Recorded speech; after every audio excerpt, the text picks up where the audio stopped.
Abençoados irmãos, graça e paz.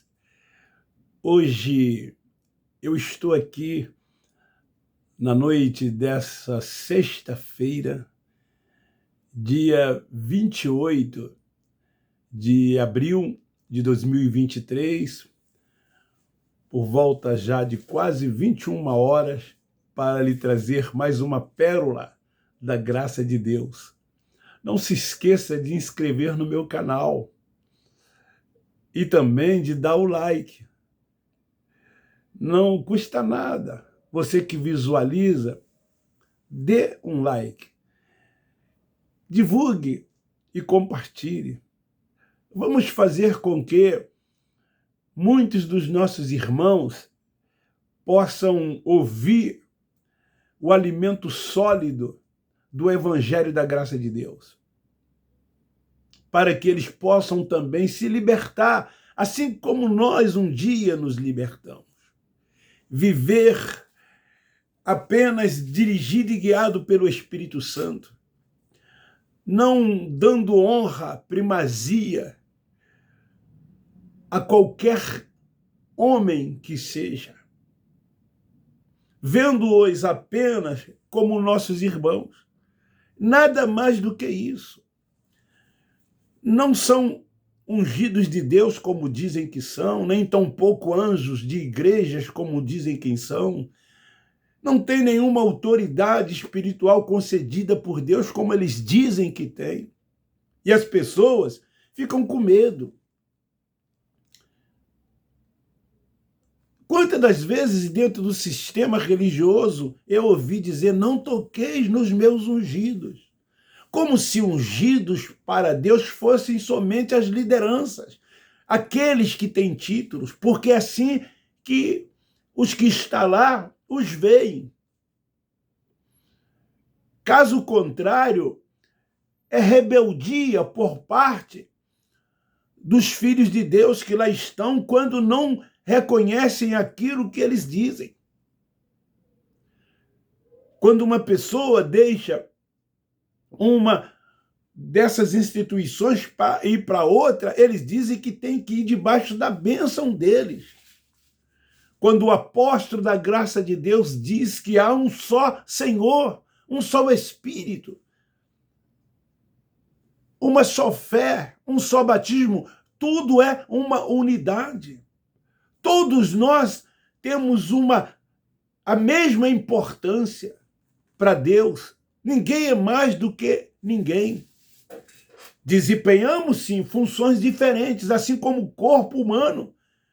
Os olhos têm a sua importância, os ouvidos, o nariz, a boca, os braços, as pernas. Enfim, todos têm a mesma importância no corpo. Assim somos nós no Cristo ressuscitado. Ele é o Pai dos Espíritos e habita no nosso espírito. E no nosso espírito ele testifica que somos filhos dele. Eu quero falar hoje sobre esse tema. Sabe por que eles comem pão uma vez por mês? Porque o Espírito, para eles, não basta. Não basta apenas o Espírito Santo habitar. Tem que comer um pedaço de pão. Esse é o entendimento deles.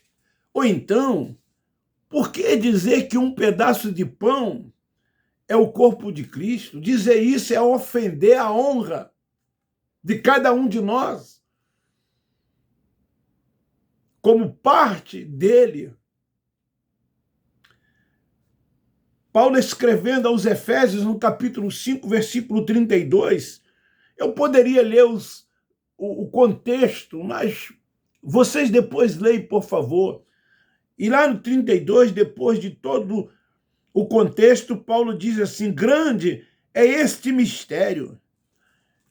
E quando ele diz isso, ele faz questão de dizer aos irmãos ali em Éfeso: eu me refiro à igreja de Cristo. Ou eu me refiro a Cristo e à igreja. Paulo diz que nós somos unidos a Cristo, mas que Cristo que nós somos unidos. O Cristo Nazareno pregado e ensinado pela religião. Ao Cristo Nazareno que veio apenas buscar e salvar as ovelhas perdidas da casa de Israel. Ao Cristo Nazareno que veio para cumprir a lei. Não é deste que Paulo está falando. Ele está falando do ressurreto. Ele está falando do ressuscitado. O evangelho dado a ele, a Pedro e aos demais, era o da circuncisão. Era o evangelho para o mundo de Israel. Porém, o evangelho dado a Paulo era o da incircuncisão para os gentios. Então, quando ele diz que somos unidos, é ao Cristo ressuscitado. E discernimos isso por meio do Espírito. Esse discernimento somente é dado pelo Espírito. O próprio Paulo, ele diz que os carnais não discernem o que é espiritual. Isso é discernido por meio da mente ativada, do entendimento que o Espírito Santo nos dá. Foi ele quem nos deu esse entendimento. Paulo diz que nós vivemos o que é real. Foi isso que nós aprendemos. Nós não estamos antes da cruz, e sim depois da cruz. Guardar essas coisas que eles guardam dentro dessas sinagogas é voltar às sombras. É voltar às sombras. É por isso que eles representam como se fosse um faz de conta. No dia em que eles comemoram, aspas, essa tal ceia, que eles pegam um pedaço de pão, é como se dissesse assim, faz de conta, irmão, que esse pedaço de pão é o seu corpo. Quando pega o cálice com o suco, é como se dissesse, faz de conta que esse suco que está aqui no cálice é o seu sangue. Sombra era o que havia de vir. E não veio? Veio. Não como mais representar.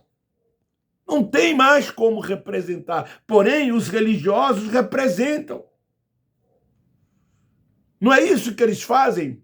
Ontem mesmo hoje mesmo conversando com a irmã do sistema, ela falou isso.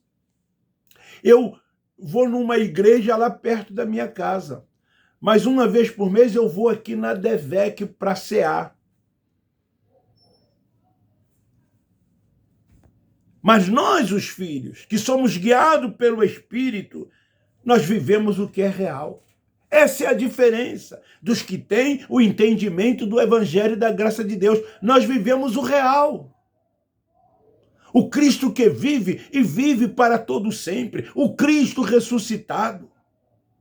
Este que nos trouxe a graça de Deus, a liberdade nele, que nos fez espiritual ou espirituais, para que não tenhamos mais o entendimento religioso no cumprimento de ritos de liturgia, no cumprimento de normas, de regulamentos, de achismo dado pelos homens, de rudimentos até mesmo ainda da lei de Moisés, mas que possamos viver ele a cada dia em cada um de nós. Em Colossenses, o apóstolo Paulo, no capítulo 1, no versículo 26 e 27, ele diz assim, o mistério que esteve oculto durante séculos e gerações e que agora foi manifesto aos seus santos. A eles Deus quis fazer conhecer quais são as riquezas da glória deste mistério entre os gentios, que é Cristo em vós, esperança em glória. É Cristo ressuscitado em nós, esperança em glória. É isso que nós vivemos, essa realidade. Não vivemos mais aprisionados, com fardo sobre nós, debaixo de jugo. Não vivemos debaixo de condenação alguma. Não vivemos debaixo de maldições, como os que lá estão ouvem quando estão nessas reuniões. maldições sobre a vida dos filhos de Deus. E os que não conhecem o Pai ficam apavorados, com medo, porque são anjos da igreja, porque são ungidos de Deus, porque são apóstolos, são bispos, são pastores, evangelistas, presbíteros, não sei lá o que eles são. Elas têm medo por causa disso. É o homem de Deus, é o profeta, é o atalaia. É ele quem está dizendo, Deus está mostrando a ele, Deus está revelando a ele. É assim que essas pessoas se comportam. Elas têm medo. O mistério aprovou Deus nos fazer que ele está em nós. É isso. A esperança da glória. Aonde ele está? Ele está no templo? Aonde ele está? No monte? Como muitos dizem, eu vou ao monte buscar a presença de Deus. Eu vou ao templo buscar a presença de Deus. É ali que ele está. Nesses lugares que Cristo ressuscitado está. Ele está num pedaço de pão que eles comem uma vez por mês. Ele está num terço. Ele ainda está pendurado num madeiro. Como nós vemos em algumas religiões, ele crucificado numa cruz. Ele está ali ainda. Não, ele não está. Aonde ele está? Quando ele ressuscitou, durante 40 dias, ele ainda apareceu em forma corpórea a alguns irmãos. Mas quando ele foi assunto aos céus, ele foi em espírito, num corpo reluzente, revestido de poder e de glória. Ele está em cada um de nós. Quando nós entendemos isso, isso quer dizer viver em liberdade. Essa liberdade nele que nós temos. Somos livres. E os que vivem contrário disso que nós, da graça de Deus, estamos dizendo, não passa de quê? De religiosidade. Era o que acontecia no dia do Cristo Nazareno. Eles eram religiosos. Então, queridos, participar desse ato, aspas, que eles chamam de Santa Ceia, onde eles comem pão e bebem suco de uva, é voltar à lei e reduzir e ofender, sabe quem? A igreja. É isso que eles fazem cada vez que eles se reúnem para realizar esse ato. É uma blasfêmia. Porque Cristo não está nessas coisas que eles dizem ser comunhão com ele. Não é isso que eles dizem? Domingo é comunhão, terça é comunhão, quinta é comunhão. Então Paulo, quando ele escreve aos Romanos no capítulo 8, ele diz que ele está em nós, que ele habita em nós, que nós somos o templo, que nós somos a habitação de Deus. Então, como ter comunhão com ele comendo um pedaço de pão? É comendo um pedaço de pão que vamos ter comunhão com ele? Eles estão dizendo aos religiosos, esses líderes, que aquele que está neles não lhes trazem comunhão quando come esse pedaço de pão. Porque o Espírito Santo está neles, irmão. Mesmo eles praticando esses atos. Mas, ao praticar esse ato, é como se eles estivessem dizendo: o Espírito Santo não está em nós. Nós não vivemos a liberdade no Cristo ressuscitado. Porque tem que se praticar essas sombras. Tudo aquilo que o Nazareno fez antes da cruz. Eles acham que só terão essa comunhão comendo um pedaço de pão uma vez por mês. É a tal comunhão. Eu fiz muito isso, eu ouvi muitos fazerem isso e muitos ainda continuam fazendo. Mas nós que estamos na graça de Deus, não precisamos de comer um pedaço de pão, nem tampouco beber um cálice com suco de uva. Sabe por quê? Porque Cristo está em cada um de nós. Nós vivemos o Cristo ressurreto, o Cristo ressuscitado. Paulo era um judaizante, perseguidor, outrora, dos cristãos, mas se tornou também perseguido, porque os que estavam ali, debaixo ainda da lei, naquele período transitório, ouvia Paulo, ao pregar o evangelho da graça, como se fosse fazendo um contraditório. Era assim que eles viam o apóstolo Paulo. Esse Paulo, escrevendo aos irmãos da Galácia, no capítulo 2, versículo 20, ele diz: eu não vivo, mas Cristo vive em mim. Quando é que Paulo teve esse entendimento? Quando ele recebeu a revelação do evangelho da graça de Deus. Se ele vive em nós, como Paulo disse que estava vivendo nele, não precisamos mais de praticar nenhum cerimonial, seguir ritos qualquer, rudimento quaisquer, preceitos de homens, seja lá o que for. Sabe, quem habita é o Espírito que ressuscitou. É esse que habita em nós. Como está escrito no versículo 11. Antes da cruz, ele não habitava. Os que viveram antes não eram o templo do Espírito Santo. É isso que eles precisam entender. Antes da cruz, o Espírito que hoje vive em nós não habitava neles. Eles não eram o templo do Espírito Santo de Deus. Por isso que Deus mandou que Salomão construísse o templo. E o templo foi construído. Eles frequentavam o templo. Deus se manifestava no templo. Tudo era feito no templo. Mas o mesmo Nazareno, ele disse: não ficará pedra sobre pedra que não seja derribada. E o templo foi derrubado, o templo foi destruído. E depois da cruz, nós passamos a ser o templo da habitação de Deus. Antes da cruz, ele manifestava assim, vinha e saía.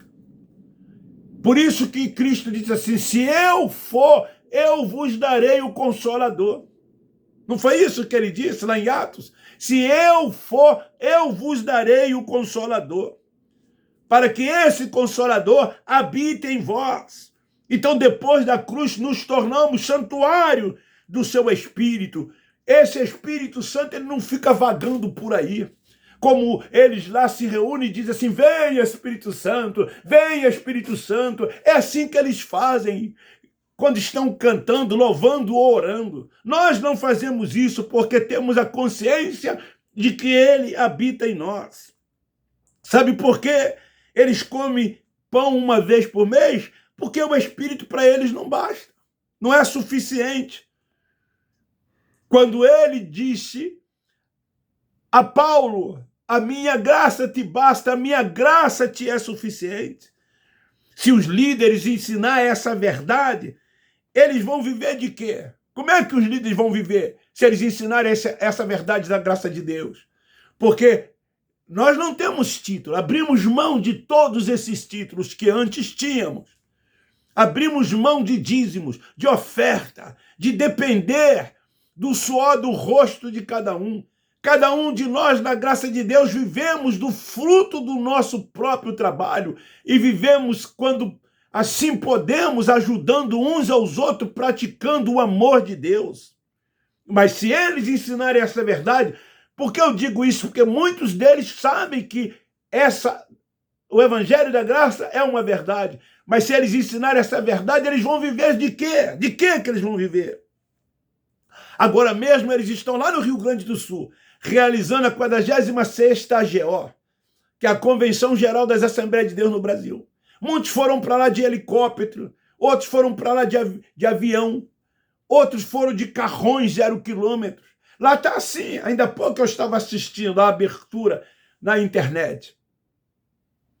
Aí é honra para um, é honra para outro, é aquele setor com cadeiras acolchoadas, é pessoas com anéis no dedo, bem arrumado, muitos ali investiram, comprando sapatos novos, calças novas, terno, gravata, sei lá.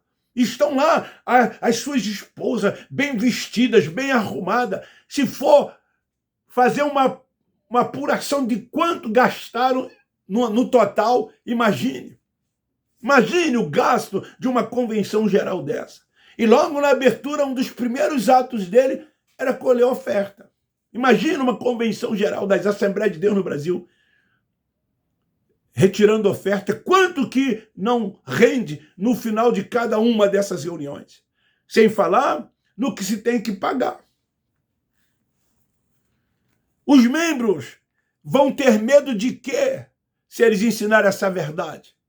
Vão ter medo mais de nada, como nós tínhamos e como muitos lá hoje ainda têm. Tem medo da morte, tem medo desse suposto inferno, tem medo de Satanás, tem medo do devorador. Eles têm medo de tudo. São medrosos, porque seguem homens, porque vivem em sinagogas. Mas nós, da graça de Deus, não temos medo de nada, porque nós conhecemos essa verdade. E o nosso consolo é Ele. O nosso consolo é o Espírito Santo. Somos guiados e dirigidos por Ele. É Ele quem nos fala, é Ele quem nos dirige, é a Ele que nós nos submetemos. Os espirituais não precisam estar preocupados com nada dessas coisas, porque sabemos que tudo isso são obras, são carne, é o véu que ainda está posto sobre muitos. E de nós o véu foi tirado. Quando eles aprendem, vão descobrir que são livres. Quando eles aprenderem essas coisas. Como eu descobri que hoje eu vivo uma liberdade nele. Antes eu pensava que vivia. Hoje não, eu tenho certeza que eu vivo essa liberdade nele. Então, se essas pessoas que estão na sinagoga aprender essas verdades, essa comida sólida, que Paulo sempre falou dela, eles vão perceber que são livres.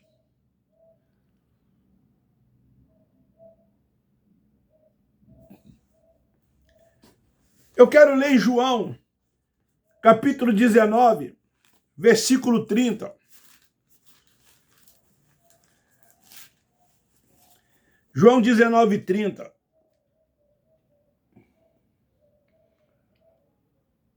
Quando Jesus recebeu o vinagre, disse: está consumado. E inclinando a cabeça, entregou o Espírito. Sabe o que eu quero dizer, querido? Foi aqui que nós bebemos o seu sangue. Quando ele disse assim: aquele que não comer da minha carne e não beber do meu sangue. Quando ele inclinou a cabeça e ele disse: está consumado, foi ali, naquele momento, que o seu sangue foi bebido. Era essa mensagem que ele estava passando para os judeus, para o seu povo. Se vocês querem comer da minha carne e beber do meu sangue, creia nisto, creia nisto. Ele se referia à sua morte na cruz, à carne. Ele se referia ao sangue que seria derramado. Então foi aqui, foi nesse momento que beberam do seu sangue, que bebemos do seu sangue e comemos da sua carne. Foi naquele ato, naquele momento, que o sangue foi derramado e aí a carne foi entregue por nós. Recebemos isso a nível espiritual. E que agora a sua vida está em nós. Como é que a sua vida está em nós? Sem representação. Sem sombra. Hoje ele é real. Vocês sabem o que é real? Hoje ele é uma realidade em nós. Porque não vivemos de sombra. Nós não vivemos de sombra.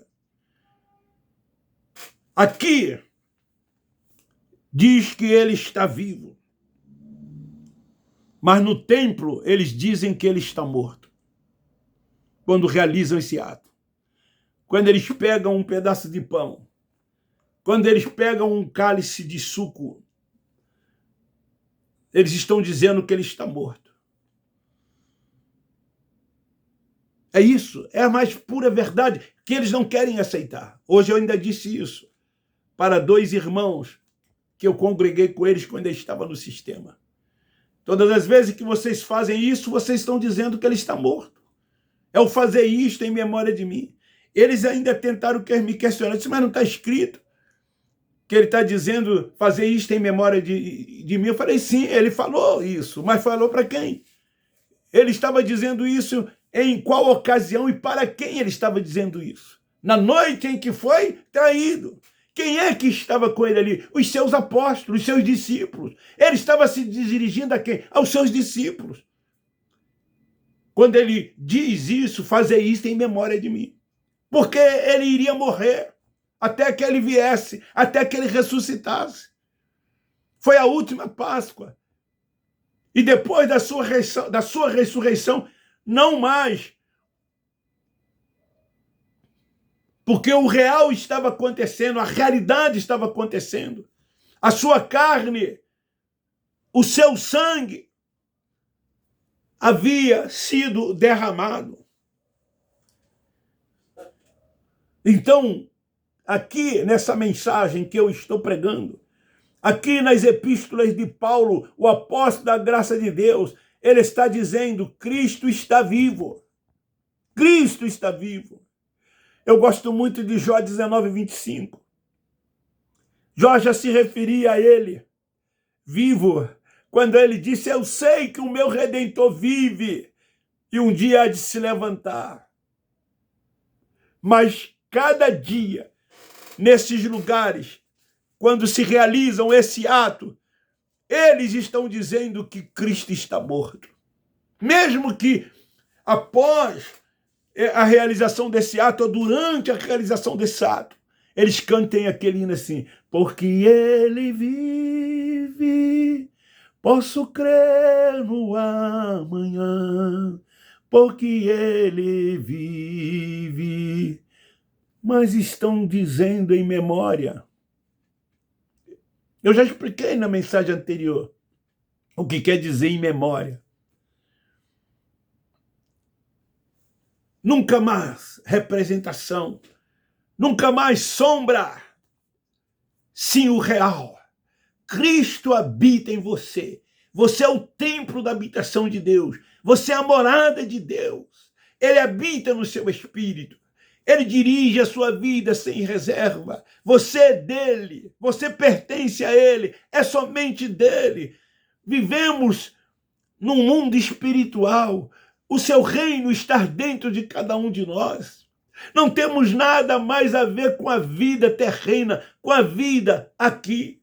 Por isso não estamos preocupados com nada dessas coisas. Não estamos voltados para o mundo material, para o mundo terreno, para as coisas terrestres. Estamos voltados para o mundo espiritual de Deus, para as coisas de Deus. Paulo diz que os carnais não discernem os espirituais. Por isso que nós não somos por eles discernidos. A graça diz isso. Não somos por eles discernidos. Quando se questionam a graça, é porque não são espirituais. E não conseguirão nunca discernir se não for por meio do Espírito Santo, só por meio dele. Faculdade teológica? Seminário? Nada disso. São coisas dos homens. Como eu já disse, eu sou bacharel, bacharel, não sei nem dizer, bacharel em teologia. Eu fui professor em faculdade teológica, o maior seminário das Assembleias de Deus do Brasil, Instituto Bíblico Pentecostal. O reitor era o pastor Neo Lourenço Onso, o vice Gilberto Gonçalves Malafaia. Eu dei aula com aquilo que eles chamam de nata das Assembleias de Deus. Foram meus professores e depois foram meus colegas. Muitos que hoje são pastores, aspas, de grandes igrejas, foram meus alunos. Marcos Gregório, do Ministério Apacentar, estudou no IBP comigo. Marco Antônio, da comunidade da Zona Sul. E muitos outros. Aqui onde eu moro, eu volto e me encontro com muitos deles. Ô professor, o senhor foi professor meu no IBA, o senhor foi professor meu no Monte Hermon, o senhor foi professor meu no Monte Sião, o senhor foi professor meu no IBP. E adiantou aquilo tudo? Não adiantou nada. Hoje eu vejo. Foi como Paulo, quando ele recebeu a revelação da graça de Deus. Ele disse que nada daquilo mais para ele importava e interessava. Porque os seus olhos foram abertos. A sua mente foi ativada. E ele passou então a ser guiado e dirigido pelo Espírito Santo. É isso que nós queremos. Por isso que eu peço sempre, divulgue, compartilhe. Nós amamos esses nossos irmãos. Nós queremos que eles vivam também essa liberdade que nós temos no Cristo ressuscitado, no Cristo ressurreto. Como posso ser um herege, gente?